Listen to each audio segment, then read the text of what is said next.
and good morning to all of my dear students.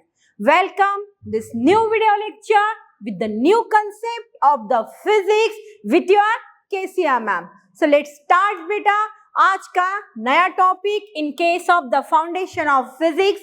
और जो topic आज हम लोग डिस्कस करने वाले हैं उस टॉपिक का नाम है वेव मोशन एंड साउंड। क्या नाम है बेटा? Wave motion and sound. तो आज हम लोग वेव मोशन और साउंड के बारे में देख रहे वाले हैं, लेकिन सबसे पहले आज के इस वीडियो लेक्चर में डिस्कस होगा वेव मोशन। अभी तक हमने लॉज ऑफ मोशन देखे थे, अभी तक हमने इनर्शिया देखा, अभी तक हमने मोमेंटम देखा। ये से बहुत से टॉपिक हमारे कवर हो गए हैं, लेकिन आज हम एक नए टॉपिक के साथ आज के इस वीडियो लेक्चर की जर्नी स्टार्ट कर रहे हैं। So let's start first of all the wave. What is this? Wave, and the wave is in motion, that is known as the wave motion. ये बेटा वेव्स है, और ये वेव्स सिर्फ सिंगल वेव्स नहीं तो साथ में वो मोशन में भी है, करके ही इसको हम बोलेंगे वेव मोशन। लेकिन ये जनरेट कैसे होते हैं, ये डेवलप कैसे होते हैं, ये प्रोड्यूस कैसे होते हैं, इसी के बारे में ही डिटेल में डिस्कशन करना है। And what is this? This is a sound. Yes, ये क्या है? साउंड। तो हमारा चैप्टर भी वही है, वेव मोशन एंड साउंड। चलो आज का टॉपिक स्टार्ट करते हैं with first of all wave motion. Wave motion is a mode of transmission of energy. It is one of the mode of transmission of energy through a medium in the form of a disturbance. अब कैसे? मैं आपसे बात कर रही हूं, आप तक मेरी आवाज आ रही है, लेकिन आप तक मुझे मेरी आवाज पहुंचाने के लिए खुद तो आपके पास नहीं आना पड़ रहा है। आपको मेरी आवाज जिस मीडियम से सुनाई दे रही है, जिस फॉर्म में सुनाई दे रही है, यही होल कंसेप्ट कहलाता है बेटा वेव मोशन। क्या कहलाता है? Wave motion. So wave motion is what? Wave motion is one of the mode of transfer of energy in a given medium in the form of a disturbance. अगर आप यहाँ हो, मेरे सामने बैठे हो, और अगर मैं आपसे बात कर रही हूँ, तो मैं जब यहाँ खड़ी रह के अगर आपसे बात कर रही हूँ तो भी आपको मेरी आवाज आ रही है। आप कहीं दूर बैठे हो और मैं यहाँ खड़ी रह के आपसे बात कर रही हूँ तो भी आपको मेरी आवाज आ रही है। तो आपको मेरी आवाज जिस फॉर्म में आ रही है वो एक एनर्जी है जो इस मीडियम के वाया आप तक पहुंच रही है, और यही कंसेप्ट कहलाता है बेटा wave motion. Now the next, it is due to the repeated periodic motion of the particle of the medium about an equilibrium position, transferring the energy from one particle to another particle. अब आप बोलोगे ma'am ये क्या है, नहीं समझ में आ रहा है। आप घबराओ मत, मैं आपको बराबर सब समझा के बताती हूँ। इनका ये कहना है कि जब कोई कंसेप्ट आप तक पहुंच रहा है, जैसे अभी हम लोग बात कर रहे हैं आवाज की, साउंड की, तो जब साउंड आप तक आ रहा है तो ये साउंड आप तक एनर्जी के फॉर्म में आ रहा है। कौन से फॉर्म में आ रहा है बेटा? साउंड एनर्जी के फॉर्म में आ रहा है, from one particle to another particle. मतलब होता क्या है, ये मीडियम है। मीडियम मतलब जिसमें हम बैठे हैं, जैसे कि अभी जिस मीडियम में हम लोग बैठे वो एयर है। एयर मीडियम में नंबर ऑफ एयर पार्टिकल्स है। नंबर ऑफ क्या है? Air particle. तो जब मैं बात करती हूं तो ये वोकल कॉर्ड से निकलने वाले वाइब्रेशन इन पार्टिकल्स के ऊपर में इंसिडेंट होते हैं, और जैसे ही ये वाइब्रेशन इन पार्टिकल के ऊपर इंसिडेंट हुए, पार्टिकल डिस्टर्ब होते हैं, और ड्यूरिंग दिस डिस्टर्बेंस, उसी डिस्टर्बेंस के चलते ये पार्टिकल दूसरे पार्टिकल के साथ टकराते हैं। ना ही सिर्फ टकराते हैं, तो टकराते समय वो उनको मिली हुई एनर्जी वो दूसरे पार्टिकल को ट्रांसफर करते हैं, फिर वो दूसरे पार्टिकल उसी एनर्जी को तीसरे पार्टिकल को देते, और इस तरीके से ये energy particle to particle transfer होती है और एक जगह से दूसरी जगह तक पहुंचती है in the form of the wave. इसीलिए यहाँ पे यही बात आपको समझाई गई है। समझ में आ गया? That is the concept of the wave motion. Now the next point, this is the classification of waves. This is the classification of waves. अब देखो बेटा, वेव्स को हम लोग अलग अलग कंसेप्ट के हिसाब से क्लासिफाई करते हैं। ठीक है, कुछ वेव्स जो होते हैं वो मीडियम के ऊपर डिपेंड करते हैं।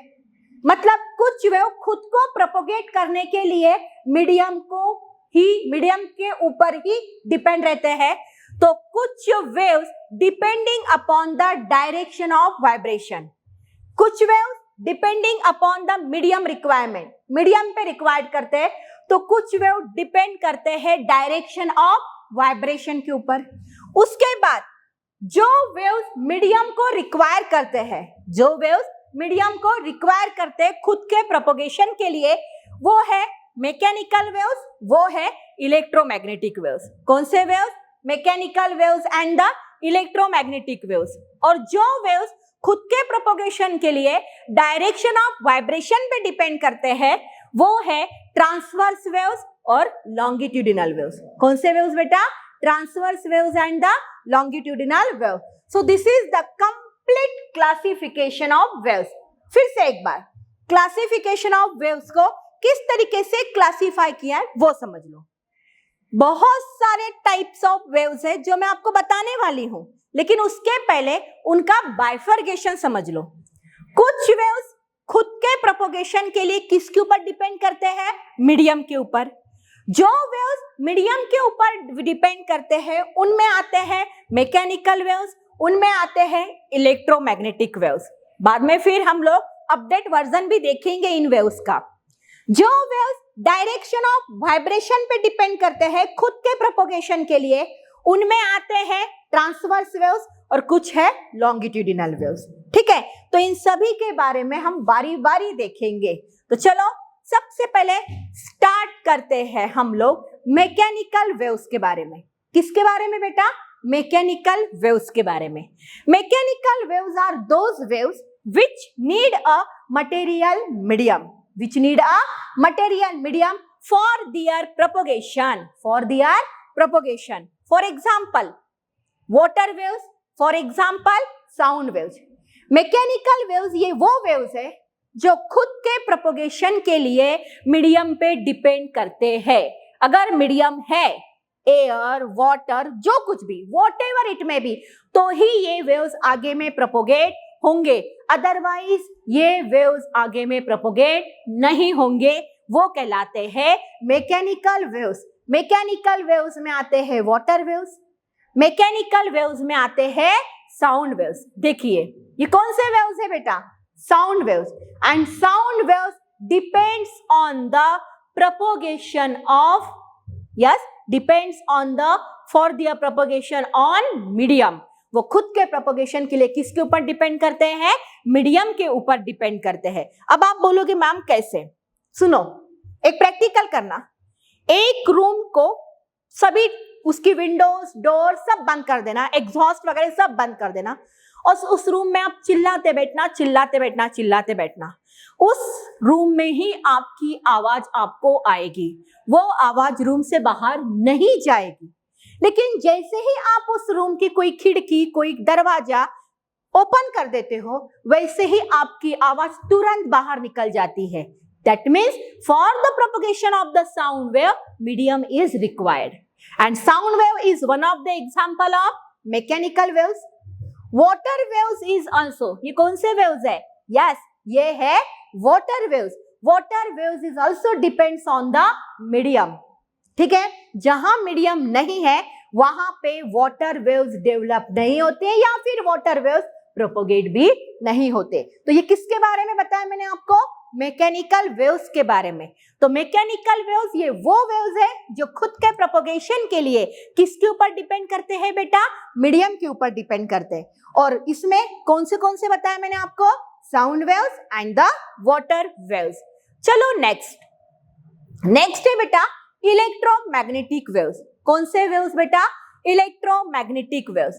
Electromagnetic waves are those which do not require any material medium for their propagation.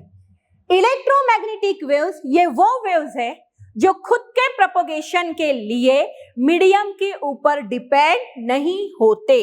Medium है तो भी ठीक, मीडियम नहीं है तो भी ठीक। मैकेनिकल वेव्स एक जगह से दूसरी जगह पे ट्रांसफर होते हैं विदाउट एनी मीडियम। मीडियम का होना या ना होना इनके ऊपर कोई भी अफेक्ट नहीं करता। एग्जाम्पल में आते हैं radio waves, microwaves, infrared rays, visible light and the ultraviolet rays. All of these are the examples of electromagnetic waves. और इन सब का अगर आपको कॉम्बिनेशन देखना है तो सबसे सुंदर कॉम्बिनेशन इनका आपको देखने को मिलेगा सनलाइट में, सनलाइट रेडिएशन में। वहां पे माइक्रोवेव्स भी है, रेडियो वेव्स भी है, इंफ्रारेड भी है, विजिबल लाइट भी है और अल्ट्रावायलेट भी है। तो ऐसे होते हैं बेटा ये कौन से वेव्स? Electromagnetic waves. चलो सबसे पहले इलेक्ट्रोमैग्नेटिक वेव्स का पहला कंसेप्ट कौन से वेव्स? Radio waves. ये इलेक्ट्रोमैग्नेटिक वेव्स का एक एग्जांपल है जो खुद के प्रोपगेशन के लिए मीडियम के ऊपर डिपेंड नहीं होते। नाउ सेकंड एग्जांपल की अगर आप लोग बात करोगे तो वो है माइक्रोवेव्स। माइक्रोवेव ओवन पता है आपको, जिसके अंदर अगर हमने कोई भी चीज रख दी तो वो फ्राई होके ही बाहर आती है, without any fuel, without any oil, without any material. क्यों? क्योंकि अंदर में कौन से वेव्स होते हैं बेटा? माइक्रोवेव्स। और ऐसे कहते हैं माइक्रोवेव में पका हुआ खाना हमारी बॉडी के लिए अच्छा नहीं होता। यस राइट, क्योंकि वो आर्टिफिशियली बेक होता है, वो आर्टिफिशियली कुक होता है with the help of the microwaves. So microwave is also one of the example of electromagnetic waves. Electromagnetic waves का ही next example infrared rays। कौन से रेज बेटा? इंफ्रारेड रेज, जो सनलाइट से निकल के कहां पे आते हैं? हमारे अर्थ सरफेस पे। अर्थ सरफेस पे पहुंचने वाले ये सनलाइट रेडिएशन में ही इंफ्रारेड रेज का कॉम्बिनेशन होता है। ऐसे है ये इंफ्रारेड रेज। उसके बाद में ये है बेटा यूवी रेज। यूवी रेज मतलब ultraviolet rays which are very very harmful for our skin, और इसी से ही हमें बचाती है ओजोन लेयर। यू नो, अब तो आपको पता है कि ओजोन लेयर की थिकनेस बहुत दिन ब दिन कम होती जा रही है, जिसकी वजह से दिन ब दिन धूप की झपकियां हमको ज्यादा लगने लगी है। उसके पीछे का रीजन है ओजोन लेयर की थिकनेस कम होना। तो ये जो है मैं आपको बताने जा रही हूं, ये अल्ट्रावायलेट रेज है जो सन रेडिएशन से ही अर्थ सरफेस पे पहुंचते हैं and which are very harmful for our skin. किसी को स्किन बर्न होता है धूप में निकलने के बाद, किसी को रैशेस आते हैं, so due to the main reason of the ultraviolet rays. But मुझे यहाँ पे अब ये बताना है कि अल्ट्रावायलेट रेज भी इलेक्ट्रोमैग्नेटिक वेव्स का एक एग्जाम्पल है। उसके बाद में आता है बेटा visible light spectrum. Beautiful spectrum आपने देखा होगा रेनबो में। यस, तो वही है, ये है विजिबल लाइट। तो visible light, infrared rays, ultraviolet rays, ये सभी किसके एग्जाम्पल आते हैं बेटा? Electromagnetic waves. तो सुनो, एक तरफ था मैकेनिकल वेव्स और एक तरफ था electromagnetic waves. Mechanical waves depending on the medium for their propagation. Electromagnetic waves do not depend on the medium for their propagation. Mechanical waves में sound wave, water wave, और electromagnetic waves में infrared waves, ultraviolet rays, visible light, radio waves, microwaves. All of these are the examples of electromagnetic waves. तो इस तरीके से बेटा आज के इस वीडियो लेक्चर में मैंने सिर्फ और सिर्फ आपको किसके बारे में बताया? वेव मोशन किसे कहते हैं, उसके बाद में वेव्स को किस तरीके से क्लासिफाई किया जाता है, फिर मैंने आपको मैकेनिकल वेव के बारे में बताया और फिर मैंने आपको इलेक्ट्रोमैग्नेटिक वेव्स के बारे में बताया। अब हम हमारे नेक्स्ट वीडियो लेक्चर में देखेंगे transverse waves and the longitudinal waves के बारे में। तो आज का इस वीडियो लेक्चर को यहां तक ही पढ़िए, यहां तक ही नोट करके रखिए, ताकि एक साथ सभी वेव्स के बारे में अगर हम पढ़ेंगे तो हम बहुत कंफ्यूज हो जाएंगे। इसीलिए कल हम पढ़ेंगे हमारे नए वीडियो लेक्चर में नए concept transverse and longitudinal waves के साथ। तब तक के लिए बेटा thank you and have a nice day.